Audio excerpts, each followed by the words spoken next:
Hey everybody, this is Ian Prukner, Senior National Sales Director from Michigan, and we're here to talk today about mastering the life insurance product at the kitchen table, being able to do a tremendous job for our clients, a tremendous job for our company, and a tremendous job for you as the agent, being able to increase your production and do the right thing for the client across the kitchen table 100% of the time. And what I found in traveling the country is people are hungry for more and more knowledge about exactly how our products work. And so I'm going to share with you some very, very specific information about how our products compete in the marketplace and some information that's not widely known in a lot of areas in the company, but I think is important that people know because it gives our product a competitive advantage in the marketplace. It puts the consumer in a much better place at end of term. They have way more flexibility than other products that are out there, and I think that you're going to get a lot of value out of this program. So we're going to talk about a number of things. Number one is how that product works and how to position it. The second thing that we're going to talk a lot about is best practices at the kitchen table, different presentations you can do to convey the value of going with Primerica Life or NBL in New York to help the client be put in the best position. Okay, so there's really 4 steps to this process. I'm a process person. Discretion is the enemy of duplication. And so when you get a process down that you can teach to other people, very quickly you can have an army of people out there helping clients across the kitchen table successfully and making sure they're doing the best job possible. The client is really well educated on the benefits of having life insurance through the Primerica companies. So I want you to think about the 4 steps. The first step in the process at the kitchen table is you've got to identify what sort of scenario this client is in. There's really 5 potential scenarios. When you're sitting at a kitchen table, you're having a life insurance conversation. There's only 5 scenarios that this client could potentially be in. The first is they're single, no kids, they don't have any life insurance. Okay, the second scenario is they don't have any life insurance, but they're married, have kids, or both. The third scenario is the only life insurance that they carry is group insurance through work, employer-provided insurance. The fourth scenario is they have cash value insurance of some sort. And the fifth scenario is they already have term insurance through another carrier. Okay, and then I'm going to teach you some questions that you can ask to help position the transaction, right? To help the client get in the frame of mind of moving forward and taking action today, because if they don't take action, you're not really helping them, right? Thinking about having life insurance doesn't actually help them have life insurance, right? We got to help them to take the step to go forward to protect their family. Okay, then we're going to go through a common close that I teach all my people that's really an informational close. It's not a close or a tactic. It's teaching the client the process that they're going to go through so that they feel comfortable. Most people are afraid to move forward simply because they're afraid of the unexpected. They don't know exactly what the process is going to be like, and so that close is going to help to explain that process. And then lastly, we'll talk about some of the most common objections and helping people to calm their concerns and take action on the thing that is best for them to do, all right? So the very first scenario that we're going to talk about is single people with no life insurance. A lot of people would tell you, Ian, single people, what do they need life insurance for? They're not married, they don't have kids. But I'm going to make a case to you why single people should have life insurance, especially through the Primerica companies, because this product is so unique, has so many benefits to it that are going to put these clients in a lot better position down the road. So we're going to role play this, okay? That's the best way to learn, is to watch exactly what I do, learn it word for word, practice drawing the presentations, and then when you find the scenario real time at the kitchen table, you're prepared. You know exactly what to do. Skills pay the bills. So skill up, right? Get these things down, get them exact, have them in your repertoire, and when you come across these scenarios at the kitchen table, you're going to be able to use them, and you're going to be able to use them fluently, and people are going to go forward with you at a lot higher rate than they have been before. So let's take a look at how the schematic of this process is going to work, okay?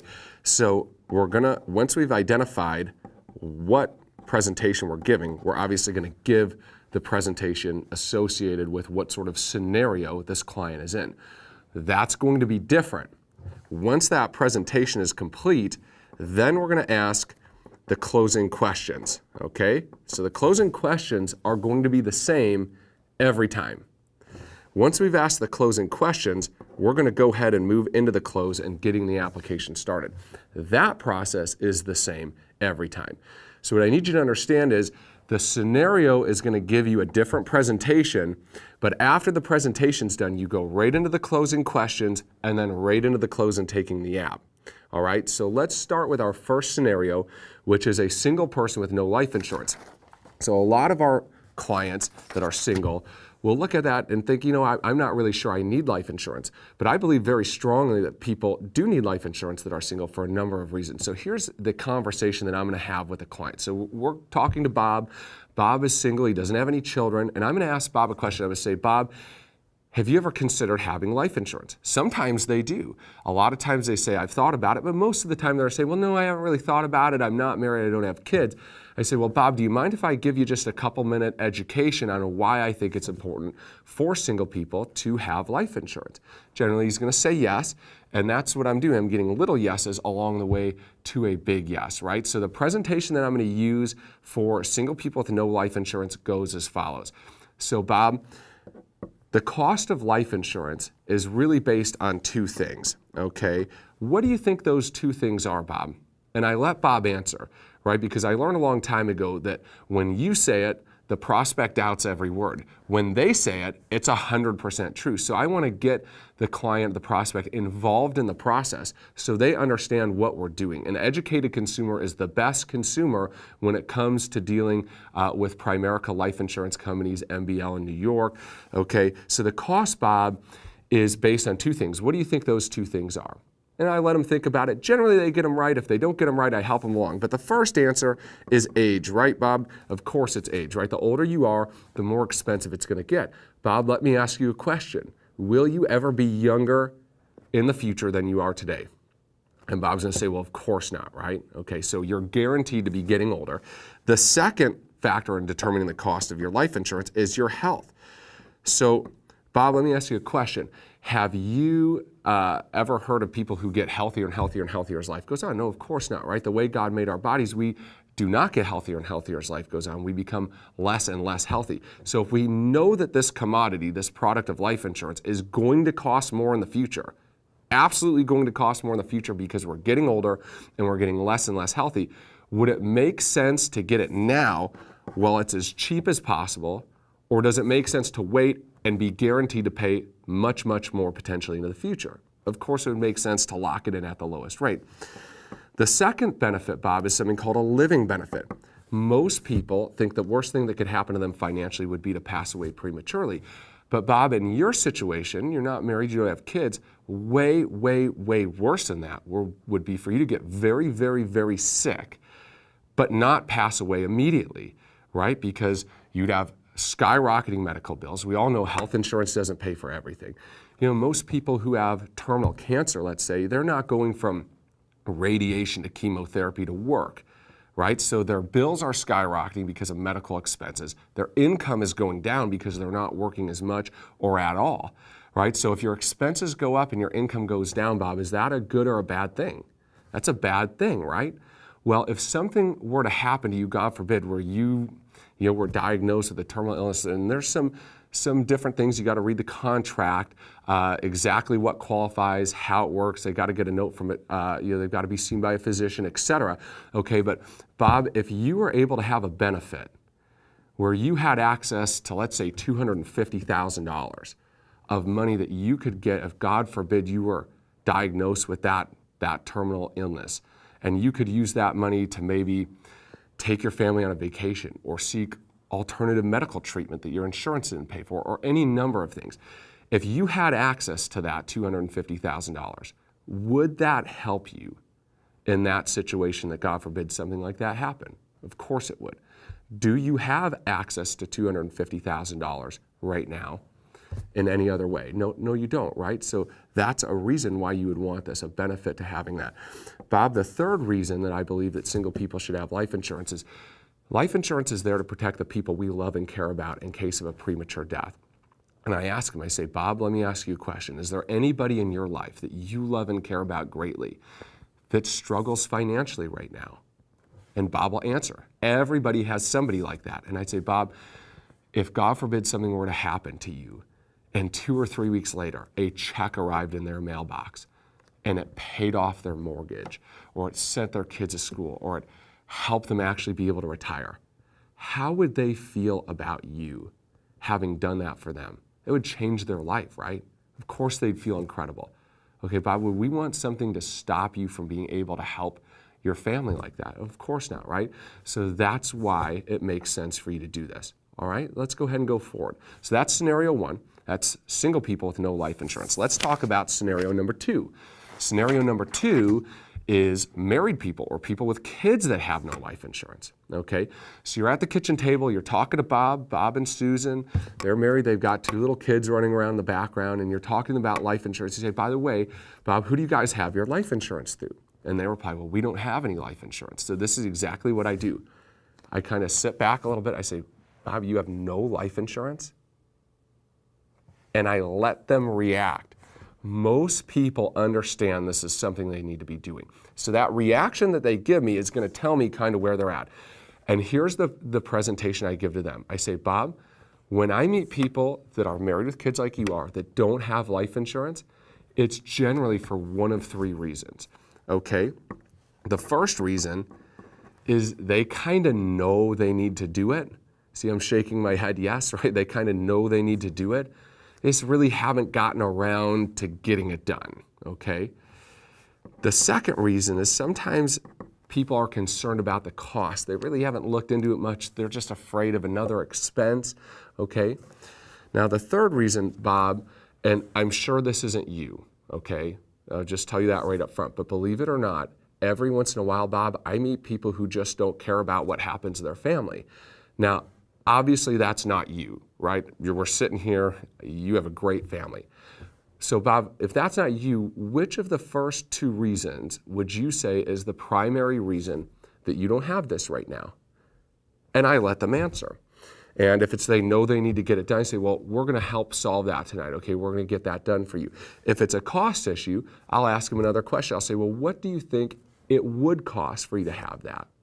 Okay, and I just let them put out some ballpark, and then I go into the closing questions, which we're going to get to. So that's it for the presentation. Very quick, 3 bullet points, right? No, cost, and don't care. Okay, but listen to me on this.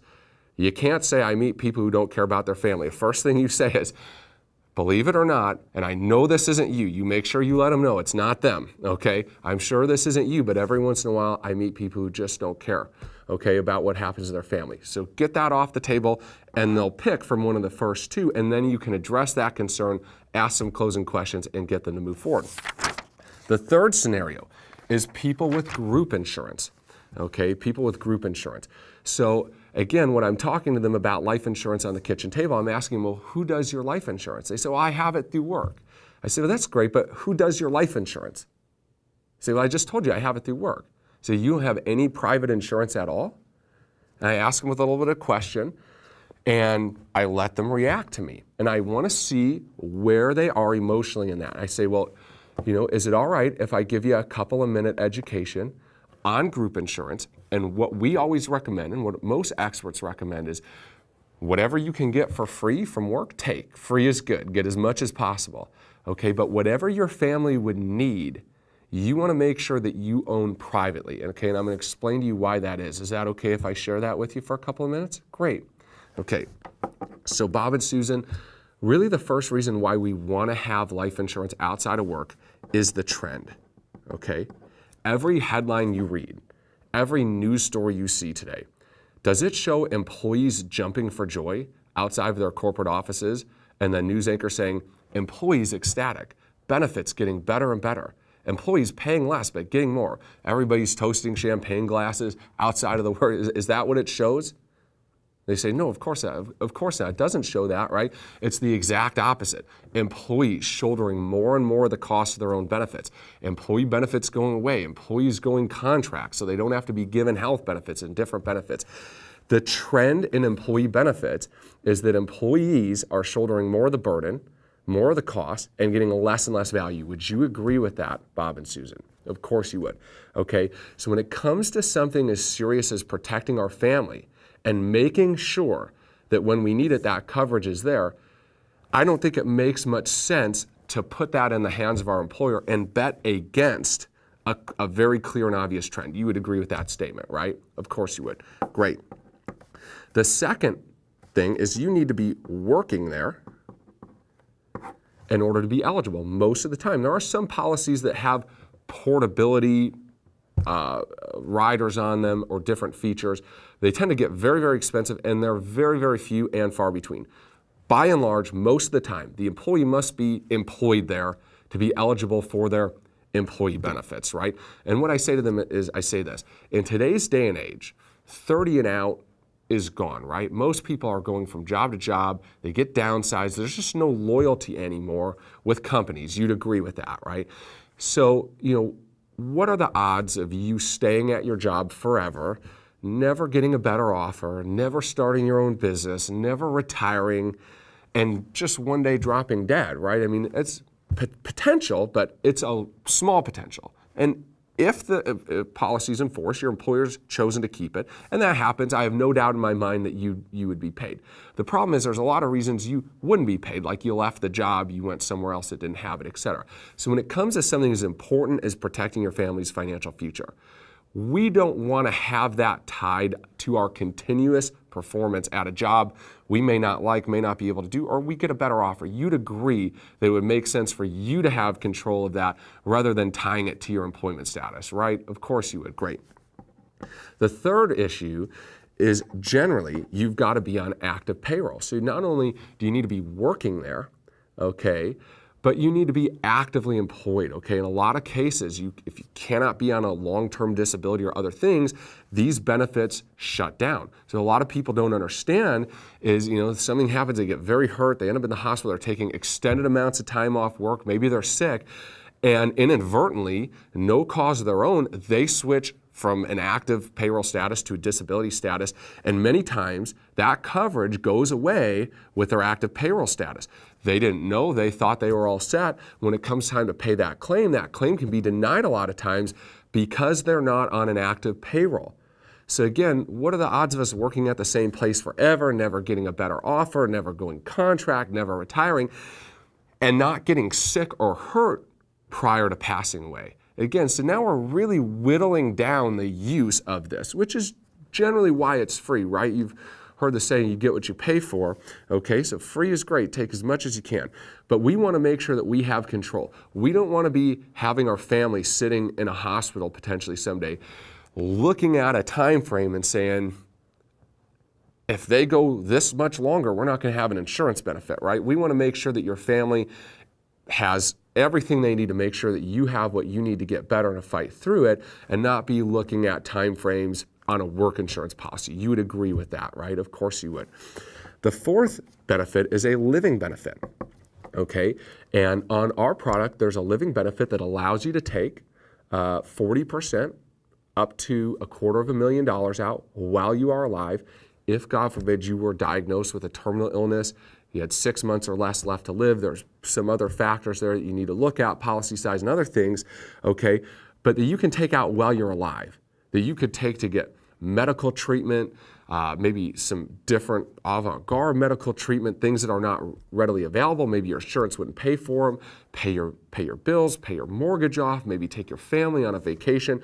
And if, God forbid, you ever found yourself in a situation where that happened, and you had access to a benefit of $250,000, okay, maybe less, maybe a little more depending on the structure of your policy. But if you had that, that would be helpful in that situation. You would agree with that, right? Well, your work policy does not have that. There's no living benefit associated with your group insurance at work. Okay, so that's another reason why it makes sense. So whatever you're getting for free, great. But anything that you need, we need to get privately. Now you understand why, right? Okay, very good, great. Let's go ahead and get that process started. Okay, the fourth scenario is somebody with cash value insurance. Now y'all are absolutely great at this. I mean, we have a strong heritage and lineage of being able to really help people understand why cash value insurance isn't good for them. So we're not going to spend a lot of time on this, but I draw a little bit of a graphic here. So I see somebody has cash value insurance. The best thing to do is to get them to get their policy and to just show them in their policy, right? Did you know this? Did you know you're not going to get both? Did you know you have to borrow your own money? Did you know, right? And just go ahead and show them in their policy. But in the event that they don't have their policy readily accessible, here's the presentation I use. So I say, great, so let me give you a couple minute tutorial, Bob, if it would be okay, on how your cash value insurance policy works, okay? Because I want you to make sure you understand it, because I believe that when you understand it, you're not going to want to continue with it and you're going to want to do something different, okay? So cash value policies are very, very expensive. They're many, many times more expensive generally than an equal face amount on term insurance, okay? So it's very expensive. And the money's going in two sides, okay? Side one is an insurance benefit. Let's just say $100,000 face value, okay? The other side is a cash value, okay? So there's two sides. Money's going to insurance and then a cash value, okay? There's three problems with the cash value account that the insurance salesperson who sold this to you conveniently forgot to mention, okay? So I'm going to share those with you. I just want you to think them through to see if you understand them. The first problem with the account is for the first 2 to 5 years, every dollar that goes into the cash value, okay, is taken. The insurance company takes it. It's not available. So let's imagine, and this is not a bank account, okay? This is your cash value account. But let's imagine, let's use an analogy, so to speak, of going into a bank. Okay, because you put the money in here, into this account, all right? So you walk into a bank, you name the bank, where do you bank? And I ask them, where do you bank at? They say, I bank here, I bank there. I use that bank. I say, Bob, if you walked into, ABC Bank, and you open an account with them, and they say, Bob, we're so thankful that you're doing business with us. We're looking forward to a lifelong relationship with you. But just so you're aware, we won't plan on seeing you for the next 3 to 5 years. Because if you come back here to get your money, there won't be any here. We're going to take all of it, every cent that you deposit with us in the next 3 to 5 years. So we'll see you in about 5 years. We look forward to talking to you then. If the banker told you that, would you ever open that bank account?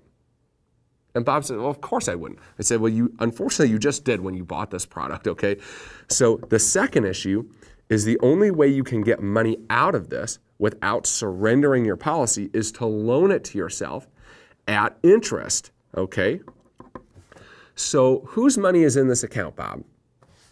It's your money, right? Okay. Have you ever heard of having to pay interest to use your own money? Probably not, right? Okay. So imagine we walk back into ABC Bank and they said, Bob, Susan, man, we're so glad to have you as clients. This is going to be a great relationship. But if you ever come back here for $1 of this money, we're going to charge you interest till you pay us back. Would you ever open that bank account, Bob? Susan, would you ever open that account? No, of course you wouldn't. And unfortunately, you just did when you bought this, okay? But it gets worse than that, okay? And the third issue is really worse than both. And that is when you die, you get the choice, not you've passed away, but your family gets a choice of the insurance or the cash value. They don't get both. The only exception to that is on a variable policy, universal policy, where they have an option B death benefit. Okay, it's an extra expense. They are out there. It's rare. They're paying even more than the already huge, gigantic premium they're paying now. Okay, but by and large, most do not have a cash value plus insurance. Okay, so you get the choice of the insurance or the cash value.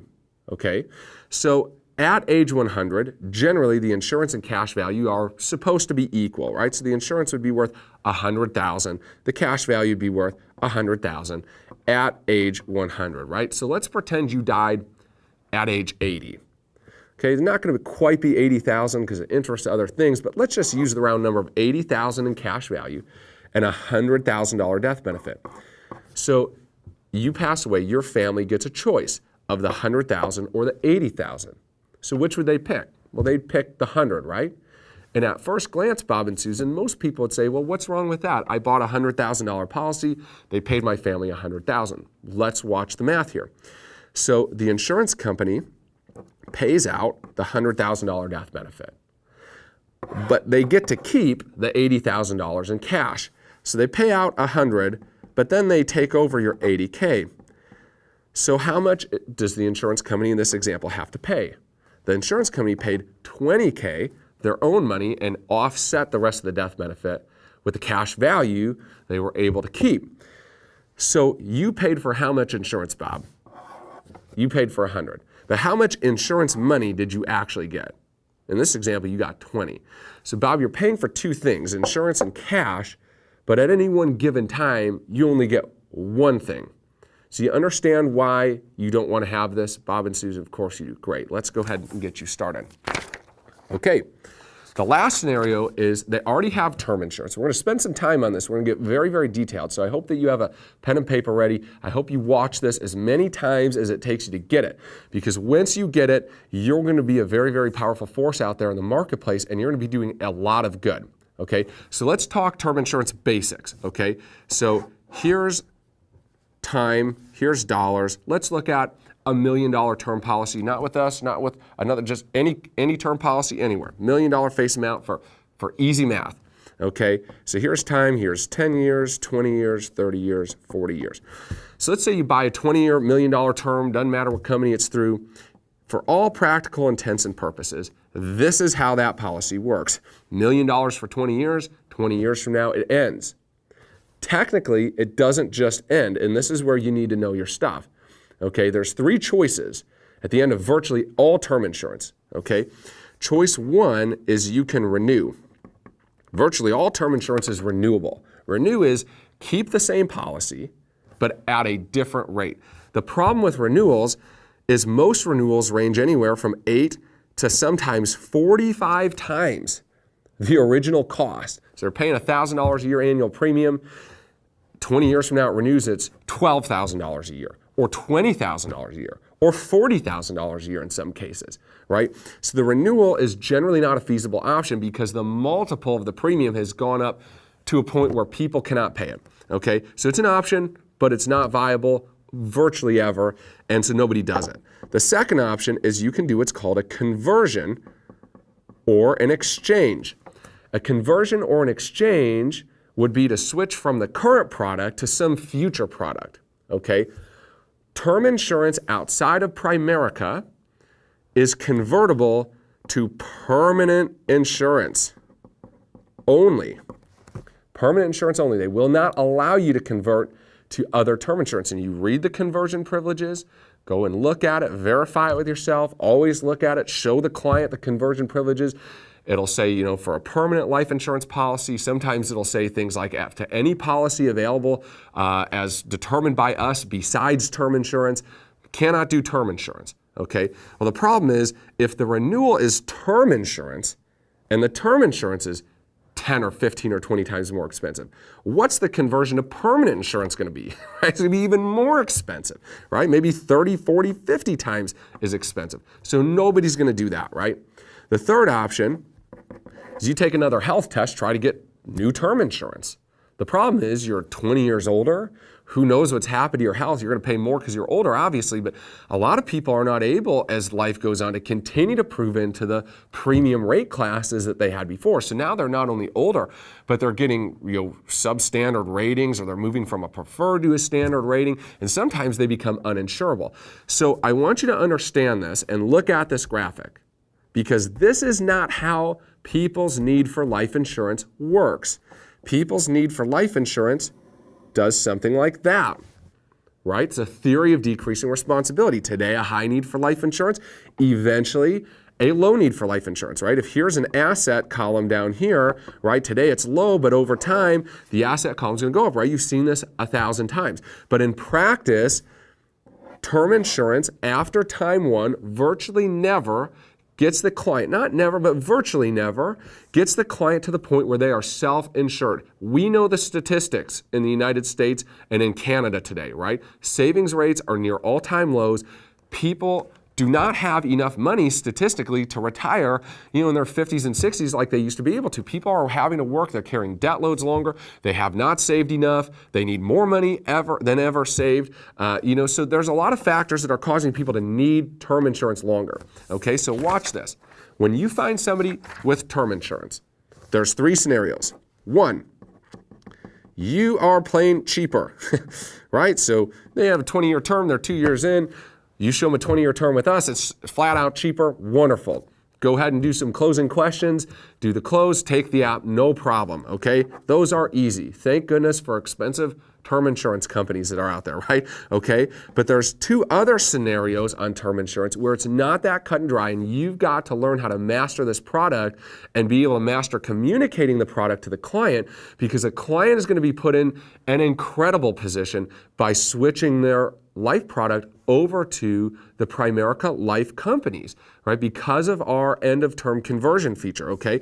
So two other options, right? Number one, it's cheaper. Number two, it's not cheaper because you're competing at some sort of a disadvantage, right? They had a 20-year policy, they're 3 years in, right? So the 3 good years are gone and you're going in a new 20-year policy. So you're taking them 3 years longer than their original one has. You're trading good years for bad years. It's going to be hard to compete on price. But price is only an issue in the absence of value, and you've got tremendous value that nobody else can give across the kitchen table, and I'm going to explain that to you. So it's not cheaper, okay, but there's a need beyond the term. There's a need beyond the current term, okay? And the third scenario is it's not cheaper because of whatever factors are being considered. They're older now, etc. This is not cheaper in monthly premium. And there's no need for insurance beyond the term. Those are the 3 scenarios, okay? So here's how we identify which scenario we're in, okay? And then let me give you some presentations and some generalities, right? And let me stress to you, you need to read these tables. You need to get very, very familiar with how the conversion tables work to the decreasing term, okay? Because it's different all the time. It's dependent on their age when they convert. It's depending on the health class they had. It's depending on the total face value they had for the original policy. There's some factors that make things different. So I'm going to speak in generalities, but you're going to get the concept and you're going to get the power and value of this product here, okay? So again, here's term insurance in general, right? Time, dollars, here's the $1 million, 10 years, 20 years, 30 years, 40 years. Okay, so what I do, say we're dealing with a client, 20-year term, $1 million face value, they're 3 years in, okay? So they got a 20-year term with company ABC, $1 million face value, 3 years in, so they have 17 years left, okay? It's not 20 years left, 17 years left. I ask them this, I say, Bob and Susan, let me ask you a question. Your policy is going to come up in 17 years. Can you tell me today, beyond a shadow of a doubt, absolute certainty, that you're not going to need $1 of this life insurance in 17 years? Okay, let me say that again. Bob and Susan, can you tell me today, beyond a shadow of a doubt, 100% absolute certainty, that in 17 years, you're not going to need $1 of this life insurance? That is a $1 million question, guys. Okay, you get that down. You ask that every time you come across a term that price to price, you're playing a different ball game because of the feature of the policy and how long it's been enforced. Okay, this is going to help you help a lot of people. And it's going to help you help yourself in creating, the ability to help more people move forward. Okay, so virtually always the answer to that question is no. Right? The answer to that question is no. In 17 years, I'm not totally certain that I'm not going to need any insurance. If the answer to that question is no, guys, the sale is done. The sale is made right there. If you can explain what I'm going to show you, sale's done. Price doesn't matter. Guys, I've helped clients where the current premium prices are many percentages more than they're currently paying, but it's going to save them enormous amounts of money over the total amount of time they're going to need life insurance. So here's what I do. I say, great. So Bob, let me draw you a picture real quick of how your policy's working for all practical intents and purposes, right? So, here's your $1 million, and it's going to be there for the next 17 years. And then 17 years from now, it goes away. It doesn't just go away, but like I just showed you in your policy, right? So I show them the renewal rate, and I ask them, are you going to pay this? Right, it's $1,000 a year now. It goes to $13,000 a year, right? So it went from $1,000 a year to $1,000 a month. I ask him, "Are you going to pay this?" And his answer is going to be no. No, I'm not going to pay it. Great, but you told me you're going to need some coverage probably beyond that time, right?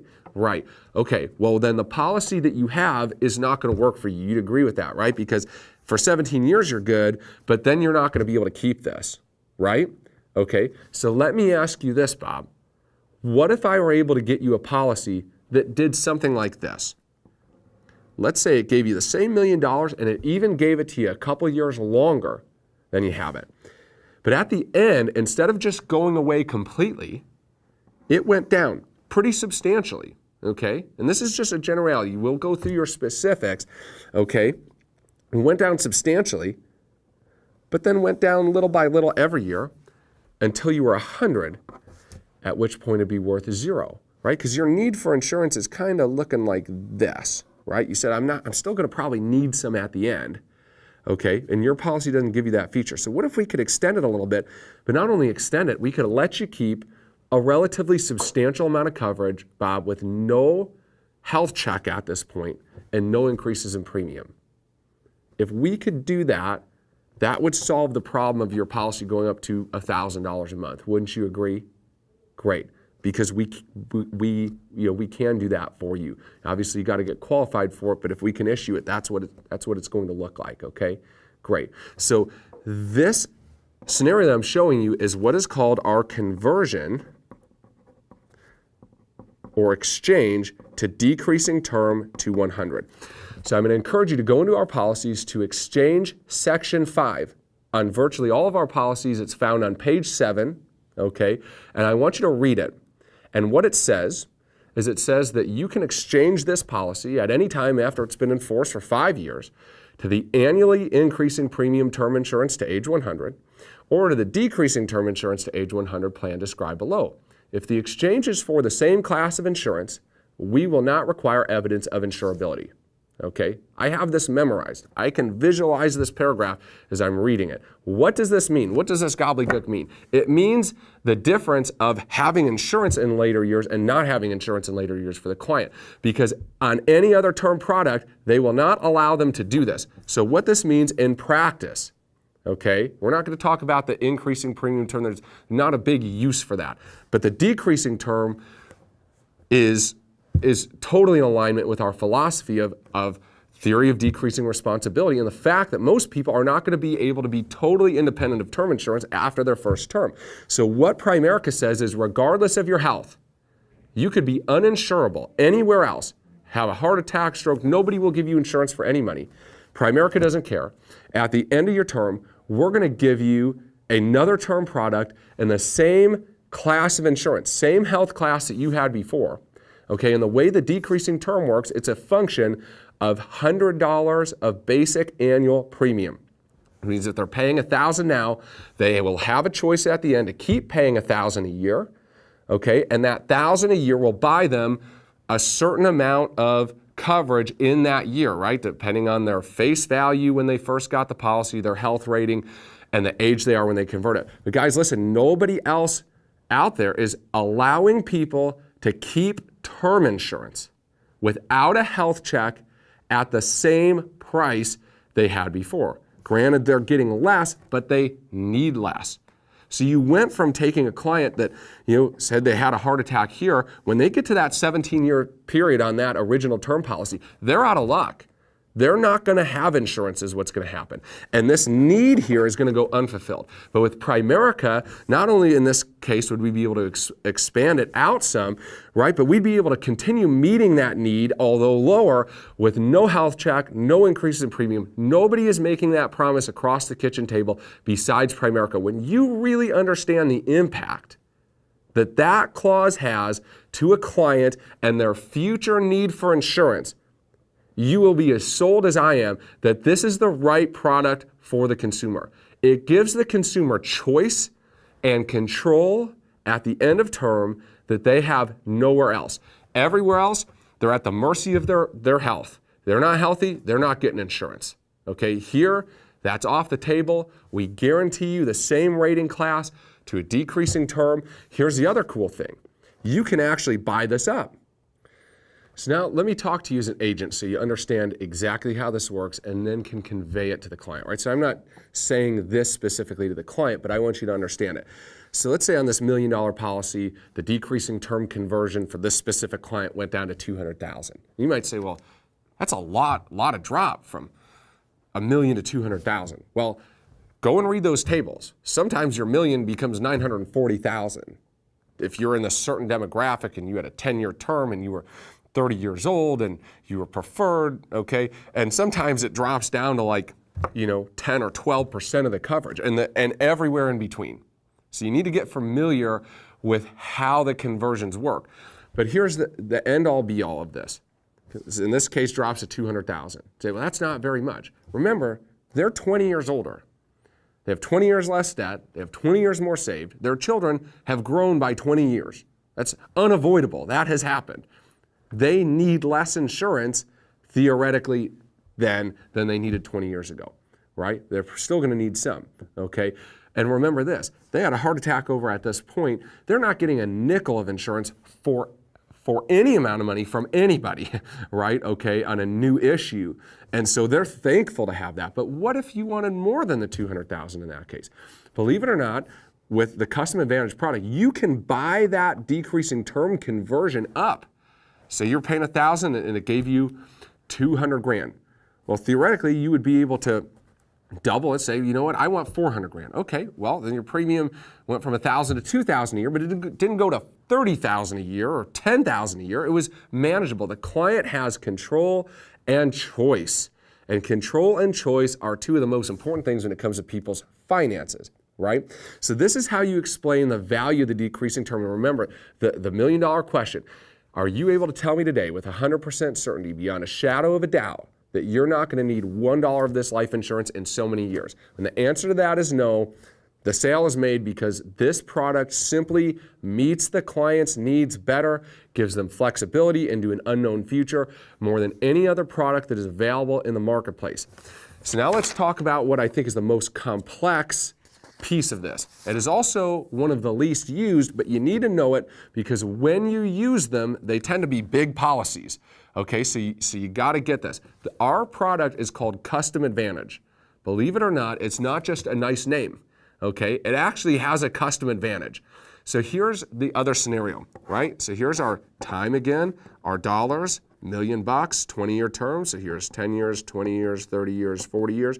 Let's do the same scenario. $1 million face value, 20-year policy, 3 years in, which means they got 17 years left.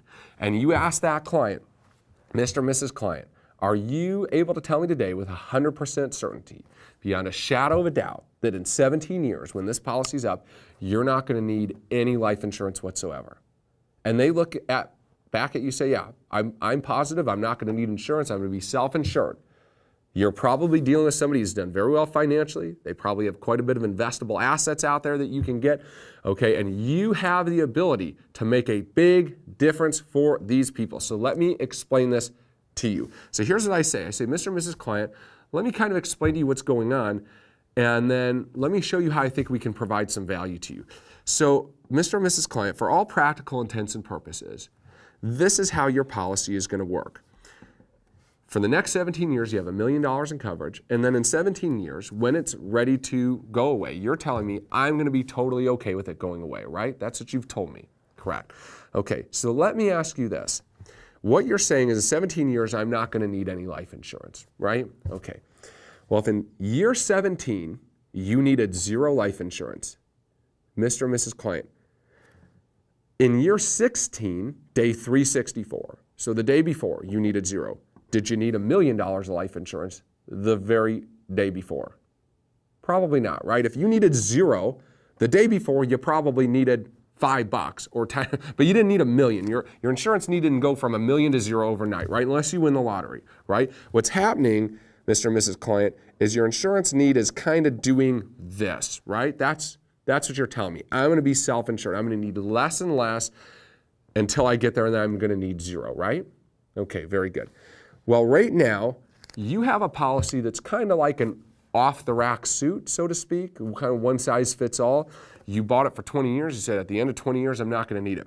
But in practice, what's happening is, you need all of it now, but you're going to need less and less as time goes on. So you see this coverage over here that you've purchased.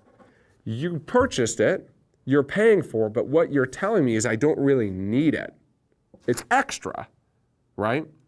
So Mr. and Mrs. Client, let me ask you a question. Do you enjoy paying for insurance that you don't need? No, of course not. Nobody does, right? So what if I was able to build you a policy, a custom policy designed for you, not off the rack, that more accurately mimicked your need for life insurance and cost you less money than you were paying now for it? So if it more accurately followed that and it cost you less, is there any reason you would want to continue overpaying for insurance you don't need? That is $1 million question there, folks, okay? Because nobody's gonna say yes. Yes, I would like to continue to be overcharged paying for insurance I don't need, right? Of course they wanna pay less, but you've gotta qualify it. If I was able to get you a policy that more accurately mimicked your stated need for life insurance and it cost you less, would you go forward with something like that? All right, and then here's how you do it. You can build a custom plan. So you have a base plan, okay? And then you can add riders with our policy. So let me show you how I would solve this problem. Okay, I do $1 million total face value, right? And I'd break it up like this. $500K on our 10-year term base plan. Okay, $250K on a 15-year and $250K on a 20-year. The reason you can't just go and show him a new 20-year is it's way more expensive, right? And he doesn't need it. So you're not going to win on that. So remember this scenario. He's got term, you're more expensive because he's 3 years in, and he says, I don't need it at the end of time, right? So what happens here is for the first 10 years, all three of these pieces are together. So the total face value is the sum of them, $1 million, okay? So for the next 10 years, the policy is $1 million.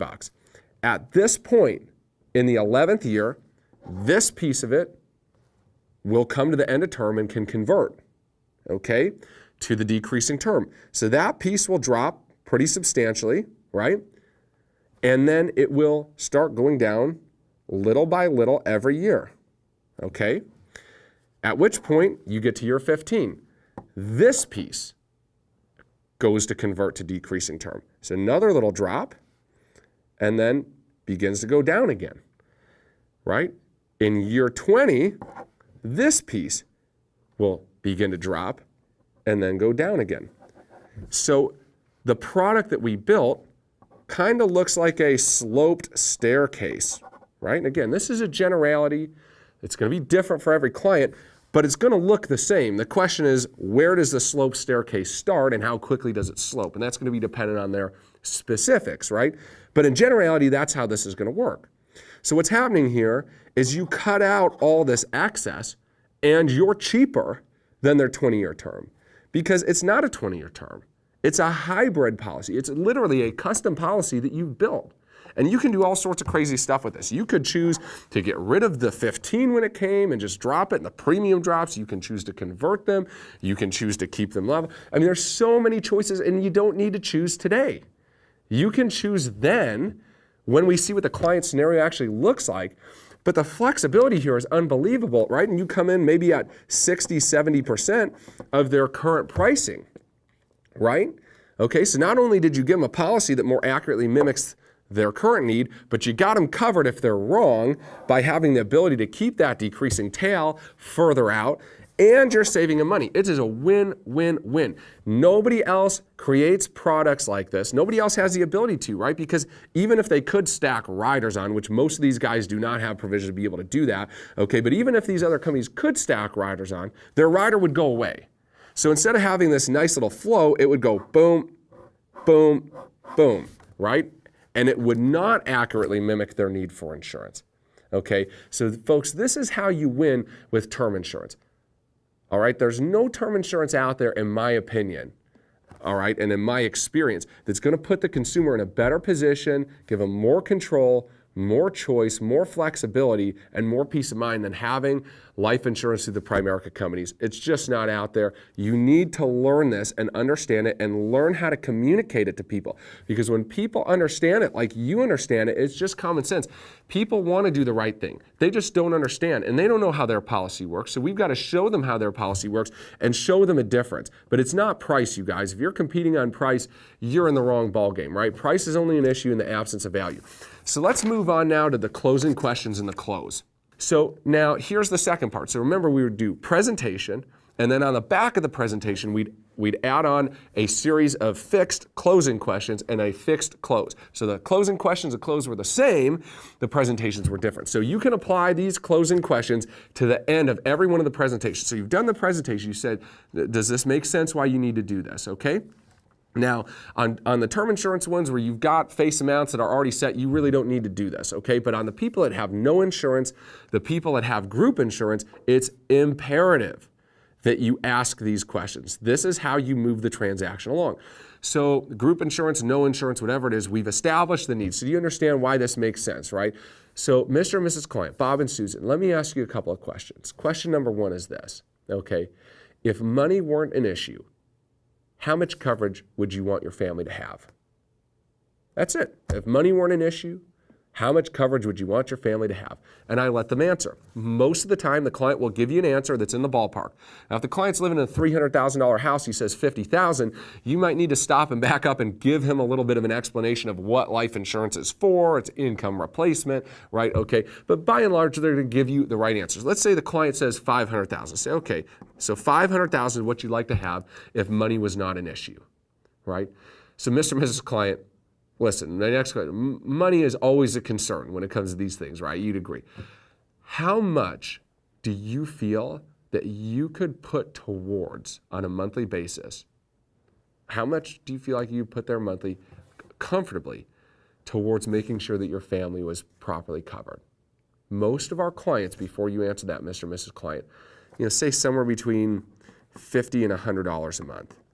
Some of them say even more than that, okay? Some of them say as little as maybe $30 or $40 a month.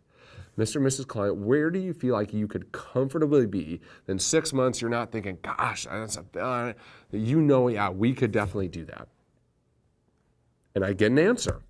And virtually always they pick what? $50 to $100 a month, which now again, talking to you as an agent, you're sitting there with a 60-year-old smoker who is living in a $5 million home, he's talking to you about a $3 million policy, you shouldn't talk about $50 to $100. You got to kind of know the ballpark, but that's called framing. All I'm doing is I'm setting an expectation of where that premium's probably going to be, and I let them pick. Remember from earlier, when you say it, they doubt every word. When they say it, it's 100% true. So when they tell you what they can afford, you're never going to have a money issue. When you tell them what they should be affording, you're going to get some resistance from time to time, right? So again, the two questions are, if Mr. and Mrs. Client, if money wasn't an issue, how much coverage would you like to have for your family? And my next question, Mr. and Mrs. Client, obviously money is always a concern. How much do you feel like you could put towards this on a monthly basis that you would be comfortable with to make sure that your family was well protected? Most of our clients, before you answer that, will say somewhere between $50 and $100 a month. Some of them say even more than that, and some say as little as $30 or $40 a month. Where do you feel like you could comfortably be? And I write down the numbers. They say, well, probably between 50 and 100. Okay, great.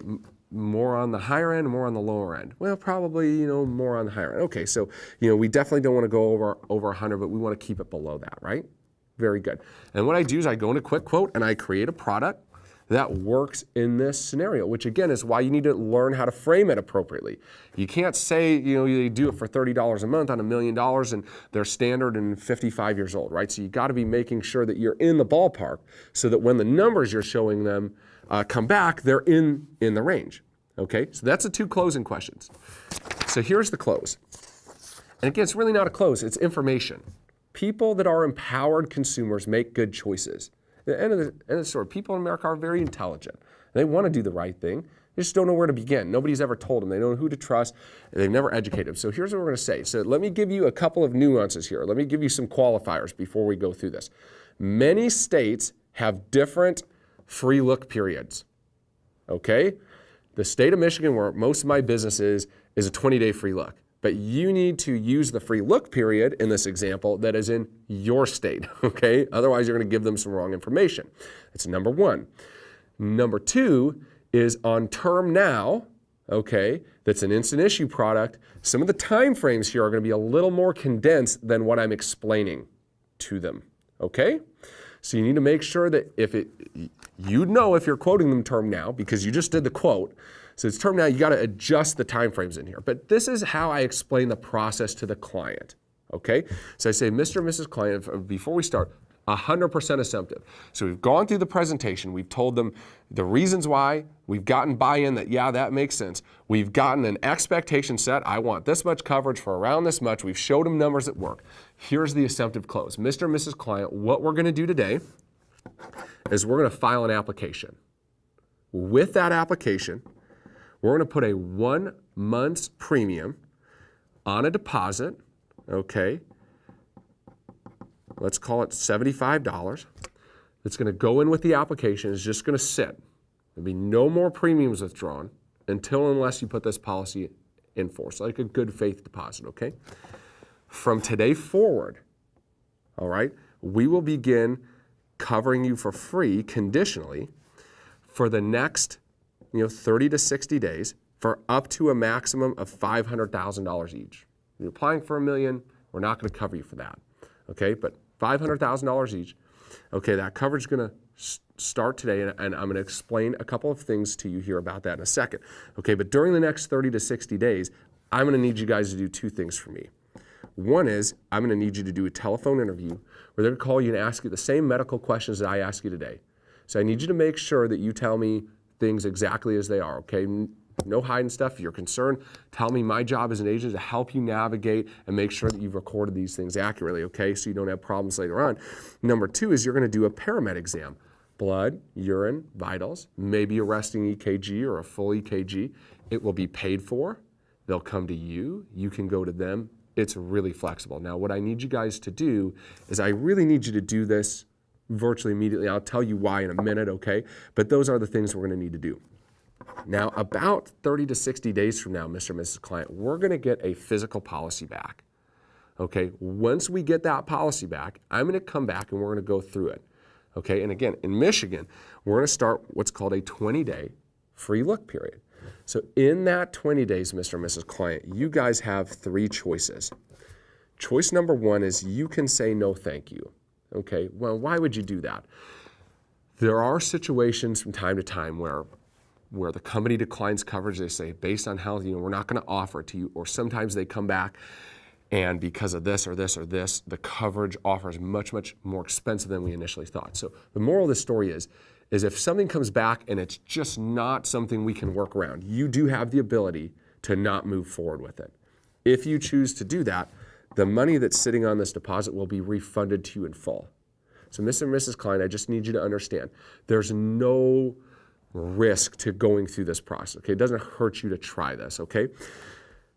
The second thing that's also unlikely, but more likely than this, is that it comes back potentially slightly different, maybe considerably different than I've shown you, okay? As much as I'm going to do my best to guide you the right way, I'm not an underwriter, okay? And I'm not going to make those final decisions. So it may come back and we may want to make some changes. We can increase it, we can decrease it, we can change the term length around. Within that 20 days, no issue. So if it comes back as a little bit different, we can make changes, okay? So we're not set in stone today on what we're applying for, okay? We'll be able to make some choices once we really see what it is, okay? Mr. and Mrs. Client, the third option, this is probably what's going to happen, is going to come back exactly like I've shown you, okay? And you're going to say, this is good, this is exactly what we've talked about, I want to keep it. So at that point, you're going to sign the policy into effect. The money that's on deposit is going to come out, and it's going to pay 1 month forward, okay? So let's say it's the month of March, hypothetically, right now, okay? So Mr. and Mrs. Client, March and potentially some of April, depending on how long it takes you to get underwritten, okay? But let's just call it March. March, you're going to be covered for free for this conditional coverage amount. April rolls around, the policy issues. April will be paid for, Mr. and Mrs. Client, by what? I circle it, and I make sure they understand from the deposit, okay? This ensures the client understands that there's going to be money coming out of the account right now, and it ensures they understand what's going to happen with it, right? It's either going to go back or it's going to apply to the premium. So sometime in May, in this example, you'd start paying your premiums. So Mr. and Mrs. Klein, what I'm going to need from you is just your driver's license, and I'm going to start asking you some questions. So if you get that for me, that'd be great. And that's it. People are afraid of making a bad choice. This educates them in great detail on exactly what process they're going to go through, the time frames, sets their expectations, lets them know their opportunities at the end, and it sets the expectation that if things don't come back as we want them to come back, that we're not stuck into something here, that we can work together. It sets a stage for a great relationship. So I start taking the application, okay, and here's where I go back to this, and I explain conditional coverage, because there are many that don't understand conditional coverage the way that it needs to be understood. Conditional coverage on a Primerica policy, okay, through any of the Primerica companies, MBL in New York, Primerica Life, and the rest of the country, they don't understand how it works. It sort of turns on and off throughout the interim, right? As soon as there's a requirement, as soon as a medical requirement's issued, and it's not done, that coverage shuts off. So when I'm typing it in, I say, Mr. and Mrs. Client, remember I told you you're going to need to do the telephone interview and the paramed exam, right? Here's what I need you to do. They're going to call you over the next couple of days, okay, and I need you to promise me that you will get that call returned as soon as possible. Now, listen, if you're at work or something you can't pick up, that's fine, but I need you to promise me that you're going to return that call immediately, because as soon as they have a requirement for that and it doesn't get done, they're going to shut down that free coverage temporarily, okay? Now, as soon as you do it and you comply with it, you're good, right? They do the paramed testing, right? They schedule it, it's not done, you're not covered. Now, as soon as it's done, that coverage turns back on. So what I want to do is I want to eliminate down to an absolute minimum the amount of time that coverage is off, okay? So it should, if you get it done quickly, it'll be on virtually the majority of the time. But if you don't, then you might be in this little bit of a gray area. And again, I'm doing this while I'm taking the app. I've explained to them what's necessary, and now I'm reiterating, right? I'm essentially post-closing them on making sure they quickly do the paramed and quickly do the telephone underwriting, right? And that helps you get the policy issued quickly, helps you eliminate not take-ins. It's really a powerful thing, okay?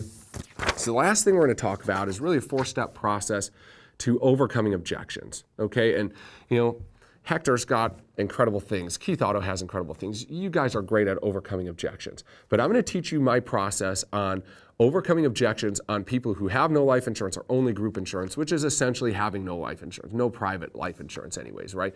Okay, people who have life insurance, they're going to have different objections. I want to talk to my agent, right? And you think about it, blah, blah, blah, all these different things. And we're not going to take time on this program to cover those. There's resources elsewhere. But what I feel like I can bring you value on is people who don't have coverage. So always remember this. People that don't have life insurance, that need to have life insurance, have a habit of making poor financial choices. That's why they're sitting in front of you with their family completely unprotected. Never forget that. Because if you leave them and you're a positive influence, and for 20, 30, 40 years of their life, they haven't gotten around to protecting their family, what do you think they're going to do when you leave? Right? They're going to do more of the same. You have one shot with these people to help them protect their family. It's literally life or death financially for this family. Okay? So you got to be prepared to help them understand the value and the reasons why. So remember this. Most of the time, objections around people that don't have life insurance, only have group, are really stall objections. They're not objections. They know they need to do it. But again, they're just scared to commit. They're scared to take action.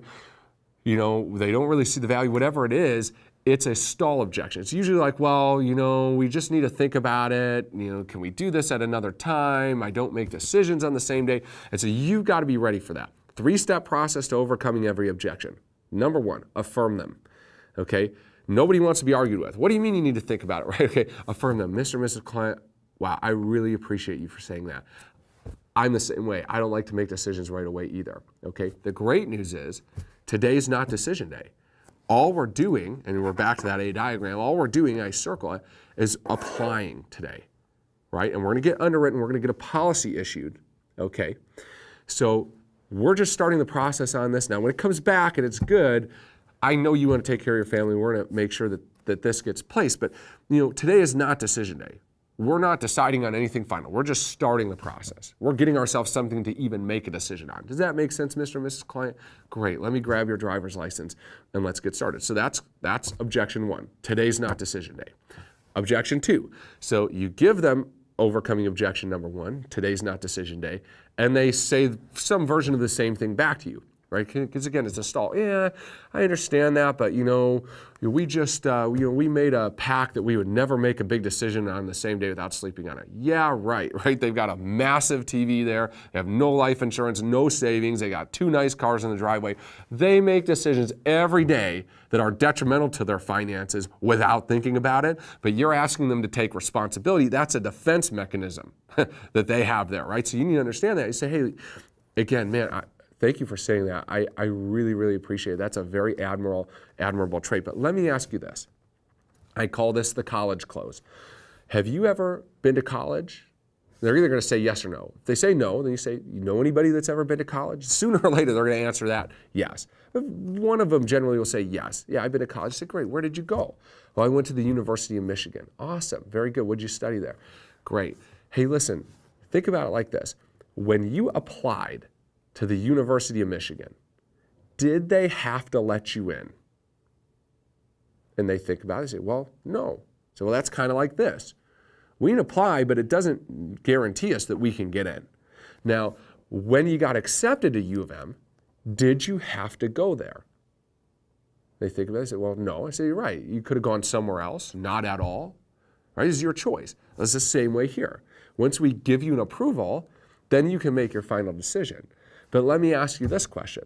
Would it make sense to move to Ann Arbor, which is where U of M is, buy a condo, get a bunch of U of M clothes, tattoo U of M on your forearm before you apply to U of M? Would it make any sense to do that? I say, well, no. I say, right, that's kind of like putting the cart before the horse, right? You're putting effort out and doing things, but you don't even know if you can get in or even what the offer is going to be, right? Okay, so you would apply, get in, and then once you decided that's where you're going, then you would start making some changes around that, right? Okay, very good. Well, this is the same process. What you're telling me is, I want to think about it, I want to do all these things before I even know if I'm going to be offered this, right? So let's apply, let's get you an offer, and then let's make some decisions then. Because right now, there's nothing to think about or to decide. We have 100% of the available information. Okay, so let's go ahead and get that started. Let's get some more information, a solid offer, and we'll make some decisions then. Okay, great. So the third close is, they say, oh, yeah, I understand that, but I'm not. I just still don't want to, really move forward today on that. Okay, so at this point, you're moving out of logic and into emotion. Those first two overcoming objections were complete logic. Here's the order in which things happen. There's no risk. Let's get you started. Now you're going to move into emotion, which is where this client is. They're not making logical, rational decisions. They're making emotional decisions. So that's okay. So you want to talk to them in the language in which they're communicating to you. Okay? So here's what I say. I listen and I say, wow, that's great. You guys really do feel strongly about that. And you know what I like? I like meeting people that have a lot of conviction about what they believe. But if it's okay, let me ask you a question. But before I do, I just want you to understand really quick. I don't want you to feel like I'm being pushy with you at all, because that's the last thing I would want you to feel like, okay? And that's not my intention at all. I'm just doing my job and trying to explain to you something, because I know if you knew what I knew, I know that you'd be going forward with this, right? So again, please don't feel that way. So I just qualify that, right? Because when you start asking them questions that get them emotionally engaged, that's a very powerful way of communicating to people. The problem is sometimes you get some very powerful responses, right? Because you're engaging them at a level that's a little different. So you've got to qualify that. And if you qualify it with, you say, listen, I just want you, before I ask you this, I just want you to understand I'm not trying to be pushy with you at all. That's the last thing I would want to do, okay? I'm just trying to help you understand something, okay? And generally they're like, oh, okay, great. And it disarms them. I'd say, so Mr. and Mrs. Client, and I draw this picture. This is called the A-B close. Mr. and Mrs. Client, okay? What I'm hearing you say, correct me if I'm wrong, what I'm hearing you say is, I just want some time to be able to think this through. Right? That's what you're saying to me, right? Okay, great. So either way, right, whether we apply today or don't apply today, either way, what you're telling me is I'm going to think about it, right? Okay, great. And either way, whether we apply today or not, the cost is free, right? Okay, you got to put a deposit down, but if you didn't go forward with it, you get it back. So it didn't actually cost you anything. It's a deposit, right? So either way, it's free, right? Whether we applied or didn't apply, either way, it was free, right? Okay, good. But in way A, when we apply today, your family is going to start being covered for up to, right now, again, if they only apply for $200,000, you write $200,000.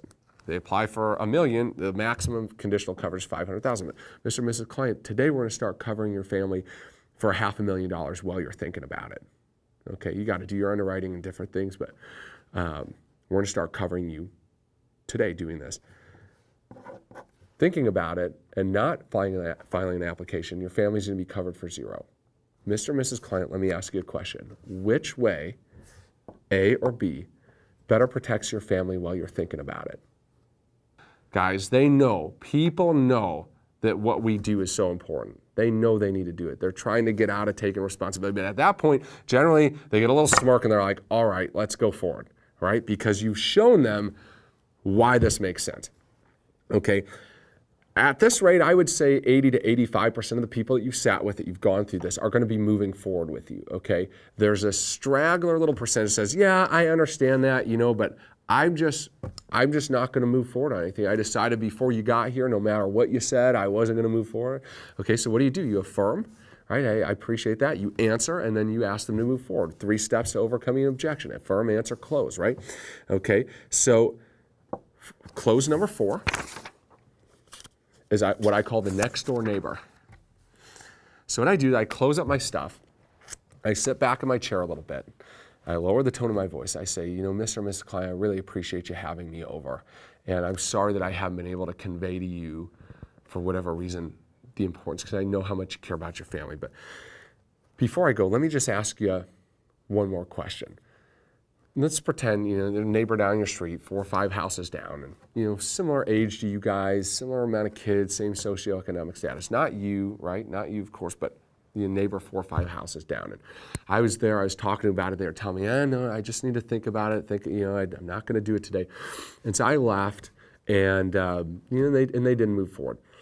And it's not you, it was your neighbor, but God forbid, a month later, they pass away, and you're at the funeral, I'm at the funeral, and it's just a tragedy. It's a tragedy, right? And there's 300-400 people there at that funeral home. And at some point, something's going to come across every one of those people's minds. And they're going to think, I wonder if that family had what? And I let them answer. Because remember, when they say it, it's 100% true. They say, well, life insurance. I say, well, if every single person there thought it was a big deal, it's probably a big deal, right? Wouldn't you agree? But that's not really my point, Mr. and Mrs. Client. Imagine I was there at that funeral home, and that widow's father found out, right? So it's grandpa, daughter's all alone now, trying to raise 2 kids, no money. And that woman's father found out I was at their house, and for a refundable deposit of $70, we'd have been paying her $500,000.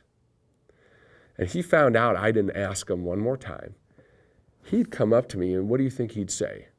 He'd say, why didn't you ask them again? Why didn't you pull up a tent in their living room and sleep there until they bought? Why did you leave?